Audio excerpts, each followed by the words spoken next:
हस्ते त्यांच्यावरती फुलांचा वर्षाव होत आहे।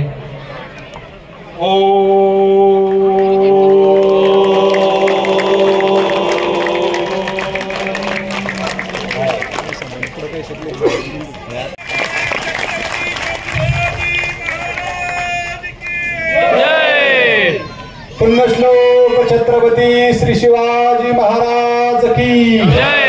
धर्मवीर छत्रपती श्री संभाजी महाराज की जय। हिंदू धर्म की जय। हिंदू राष्ट्र की जय। भारत माता की जय।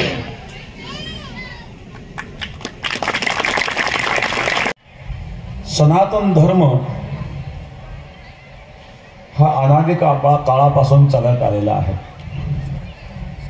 एखादा व्यक्ती त्याला आदर्श म्हणून त्याच्या मार्गाने चालणं त्याला पंथ म्हणतात। जसं ख्रिश्चन धर्म आपण मानतो तर ख्रिश्चन मध्ये येशू ख्रिस्ताला आदर्श म्हणून चाललं जातं। बुद्धिस्टामध्ये गौतम बुद्धांना आदर्श मानलं जातं।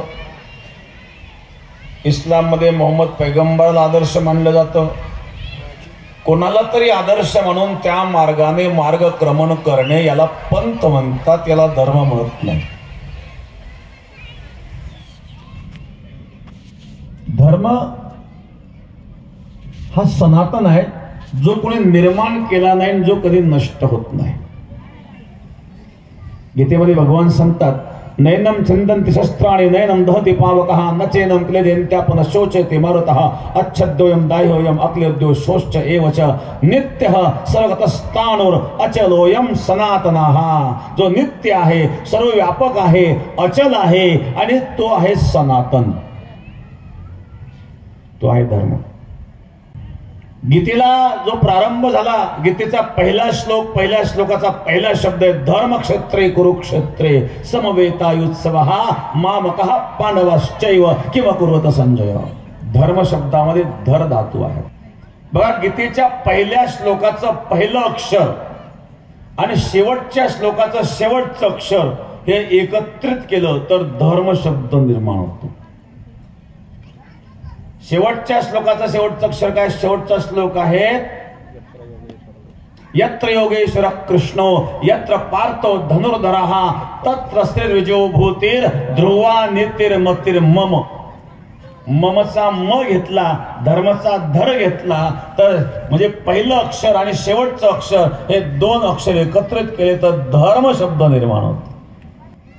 धारयति इति धर्मः। संपूर्ण जीव मात्राचा विचार या सनातन धर्मामध्ये केलेला आहे। केवळ मनुष्य मात्राचाच नव्हे, कोण्याही जीवाचा नगळो मत्सर वर्म सर्वेश्वर पूजनाचे। परंतु अशा या सनातन धर्मावर अनेक प्रकारचे आघात करण्याचा जो प्रयत्न झाला, या विषयावर विस्तृत चर्चा आपण या ठिकाणी श्रवण केलेली आहे। मी जास्त विस्तार करणार नाही, कमीत कमी वेळेमध्ये आपण या ठिकाणी मांडणार आहोत। इस्लामच्या माध्यमातून असेल, ख्रिश्चन मिशनरींच्या माध्यमातून असेल, बऱ्याच ठिकाणी ख्रिश्चन मिशनरींच्या माध्यमातून धर्म परिवर्तन घडवलं। हिंदू धर्माबद्दल, सनातन धर्माबद्दल चुकीचे अशा प्रकारचे गैरसमज त्या बिचाऱ्या भोळ्या अज्ञानी लोकांमध्ये निर्माण केले। एक प्रसंग सांगतो, 1-2 वर्षापूर्वीचा विषय। राहुरी तालुक्यामध्ये उंब्र आहेत, उंब्र ब्राह्मणी। त्या ब्राह्मणी गावामध्ये आणि बऱ्यापैकी भिल्ल समाज राहतो आणि तिथं खूप अशा प्रकारे धर्मांतरण घडलं आणि त्या भिल्ल समाजा एका मातेने त्या धर्मांतराचा विरोध केला आणि धर्मांतरण करणाऱ्या त्या फादरवर कार्यवाही केली, केस केली।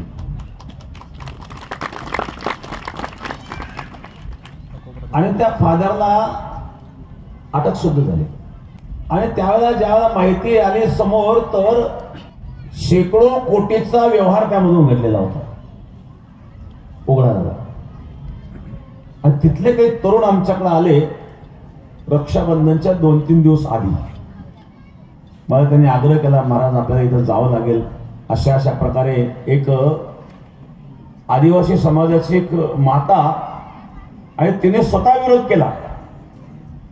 त्यांच्या घरी आपल्याला जावं लागलं.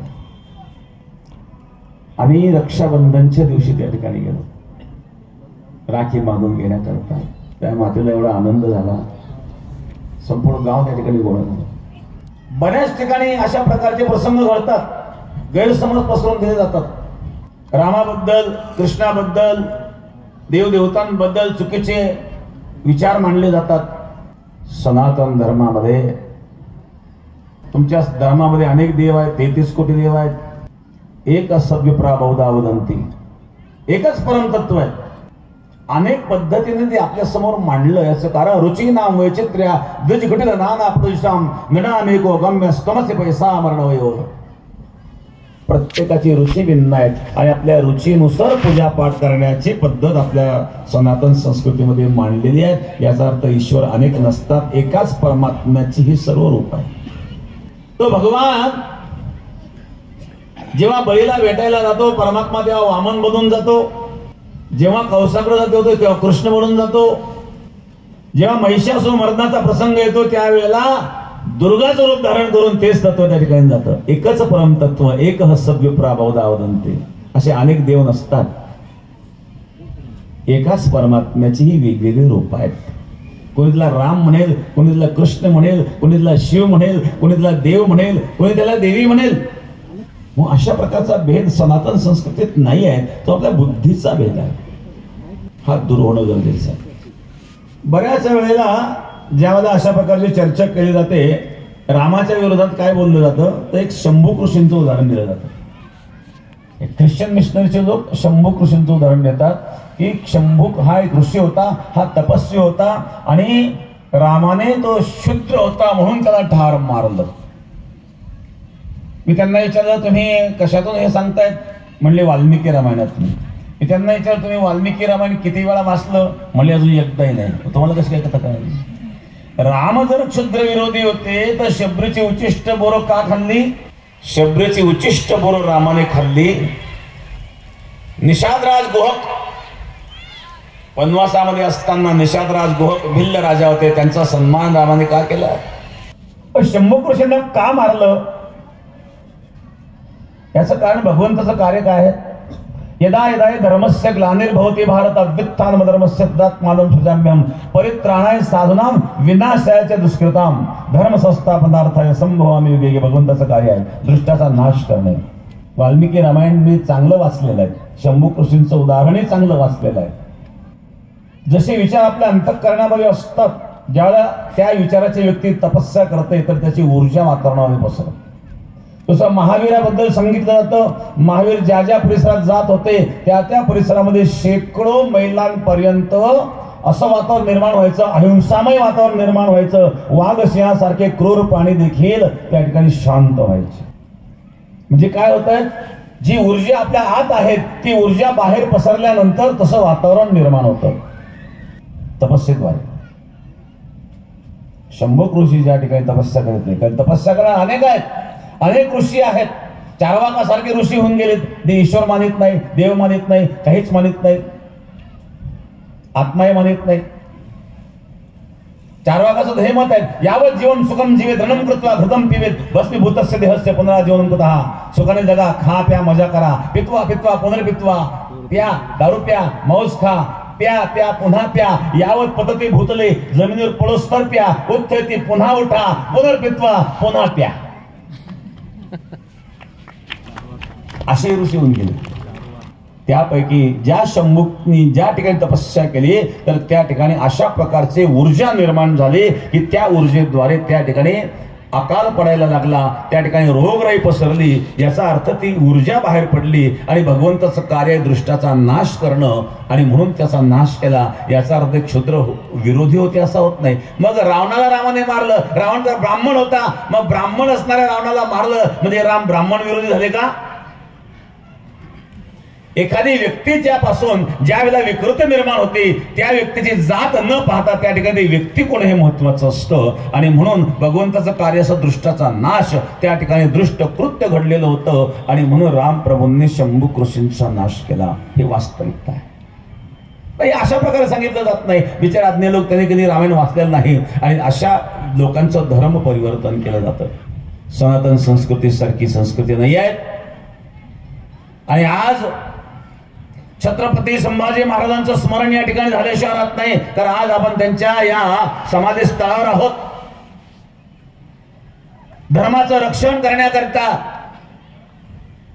स्वतःच्या प्राणाचं बलिदान दिलं. केवळ प्राणाचं बलिदान देणं महत्वाचं नाहीये. औरंगजेबाने ज्या ज्या पद्धतीने आणि यातना दिलेल्या आहेत, कमीत कमी या छावा चित्रपटाच्या माध्यमातून काही गोष्टी तरी लोकांना कळायला लागल्या. या देशाचे दुर्दैव की शालेय शिक्षणामध्ये अशा प्रकारचं शिक्षण दिलं गेलं नाही.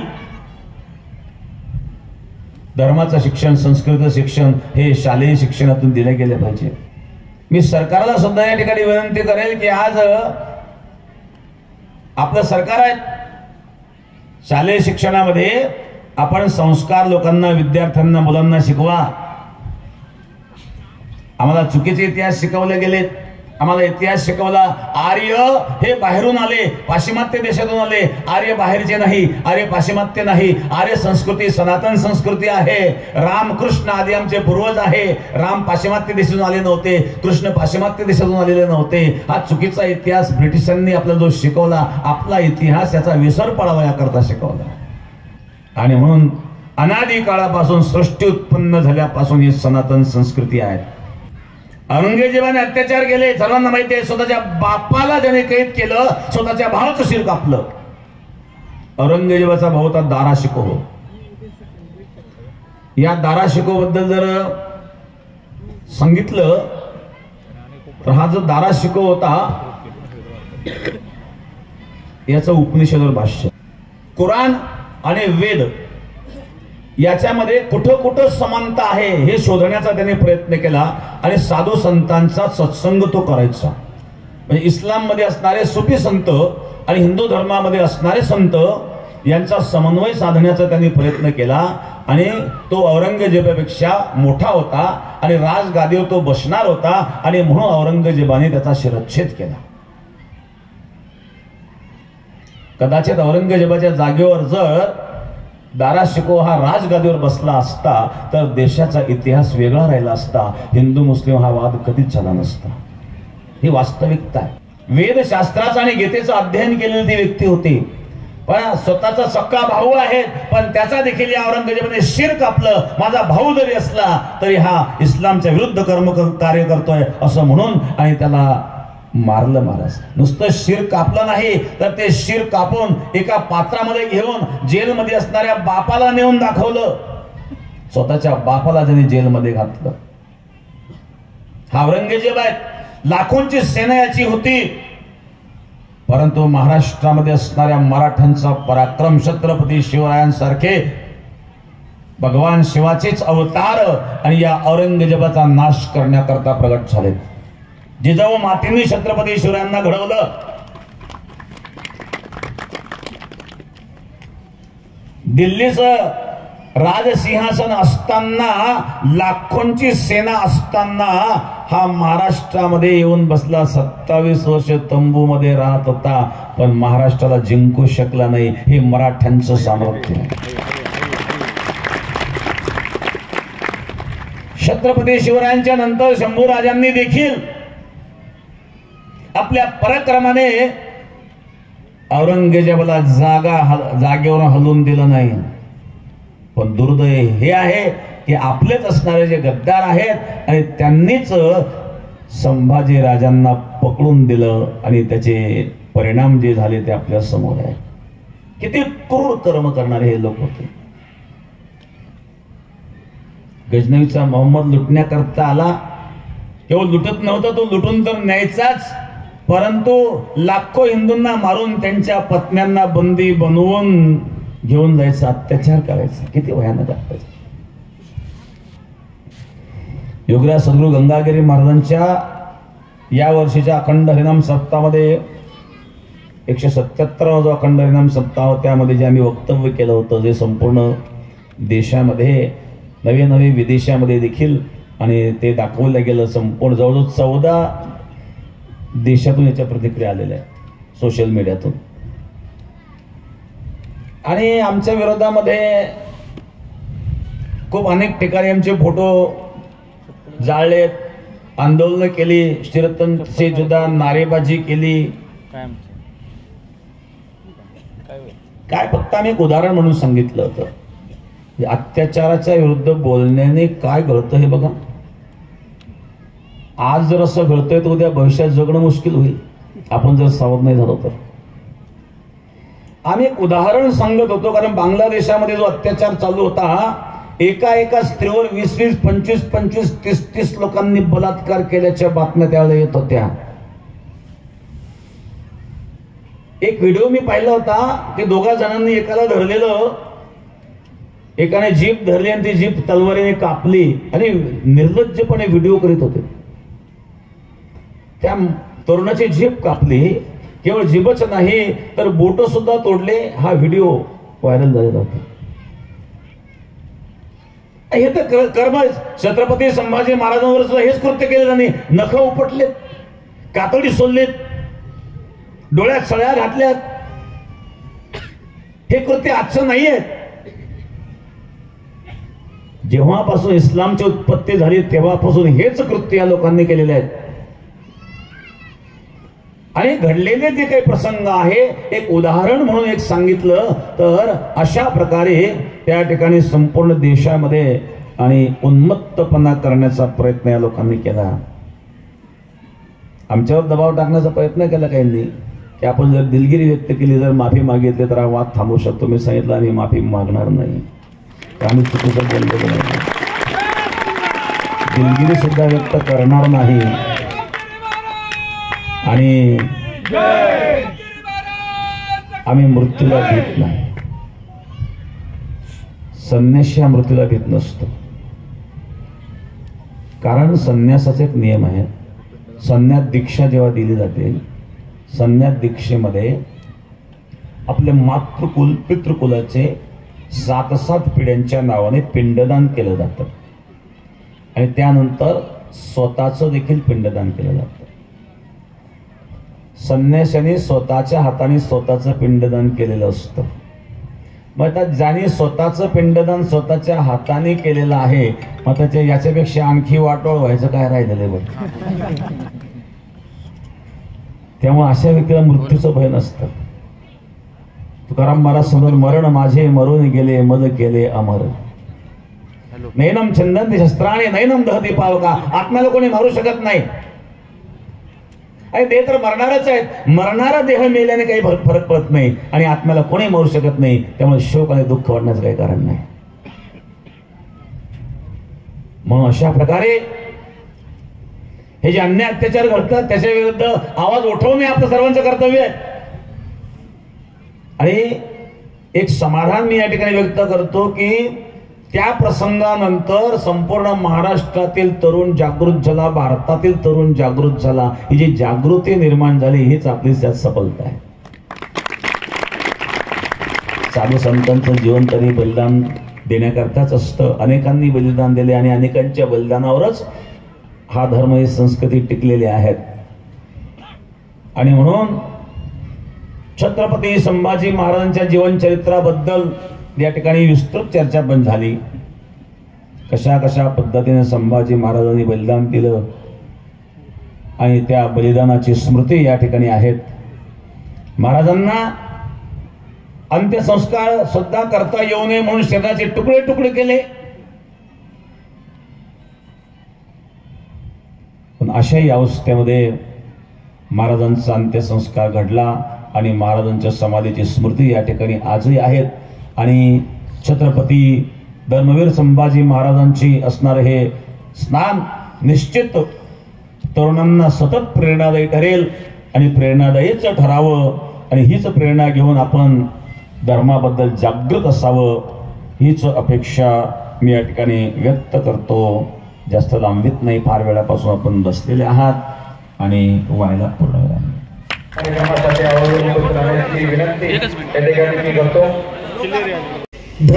धर्मासाठी झुंजावे, धर्मासाठी झुंजावे, झुंजोनी अवघ्यासी मारावे, झुंजोनी अवघ्यासी मारावे,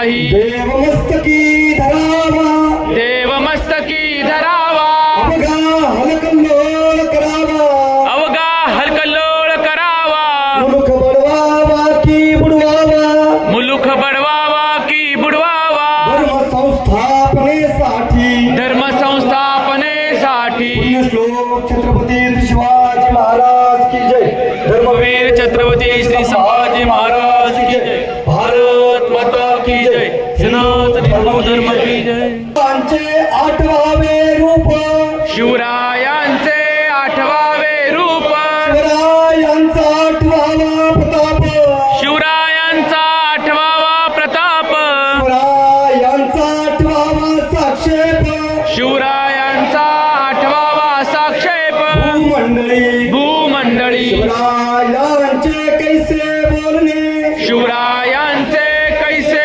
बोलणे शिवरायांचे कैसे चालणे शिवरायांचे कैसे चालणे शिवरायांची सलगी देणे शिवरायांशी सलगी देणे कैसी असे सकल सुखांचा केला त्याग सकल सुखांचा केला त्याग म्हणून साधिजे तो योग मनोनी साधिजे तो योग राज्य साधनांची लगबग राज्य साधनांची लगबग कैसी केली कैसी केली याहुनी करावे विशेष याहुनी करावे विशेष तरीच म्हणवावे पुरुष तरीच म्हणवावे पुरुष या उपरी आता विशेष या उपरी आता विशेष काय लिहावे काय लिहावे शिवरायांसी आठवावे शिवरायांशी आठवावे जीवित तृणवत मानावे जीवित तृणवत मानावे